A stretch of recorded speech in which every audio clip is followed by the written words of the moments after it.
தமிழ்நாடு அரசு பூரண மதுவிலக்கு கொள்கையை படிப்படியாக அமல்படுத்த வேண்டும் என பாமக தலைவர் அன்புமணி ராமதாஸ் வலியுறுத்தியுள்ளார்.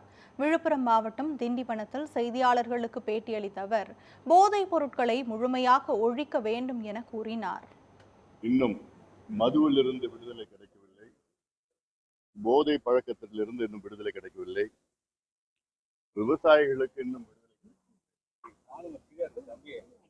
அந்த வகையில வரும் காலத்தில் தமிழக அரசு பூரண மதுவிலக்கு கொள்கையை படிப்படியாக அமல்படுத்த வேண்டும். அத்துணை போதை பொருட்களையும் ஒழிக்க வேண்டும்.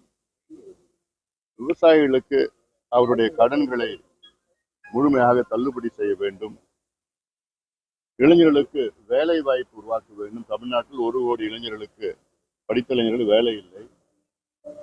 இதற்கு தமிழக அரசு முக்கியத்துவம் கொடுத்து நீர் மேலாண்மைக்கு முக்கியத்துவம் கொடுத்து நீர் திட்டங்களுக்கு நிதி ஒதுக்கீடு செய்து நமக்கு கிடைக்கின்ற மழையை பாதுகாத்து இன்னும் திட்டங்களை விரிவாக்கம் செய்ய வேண்டும்.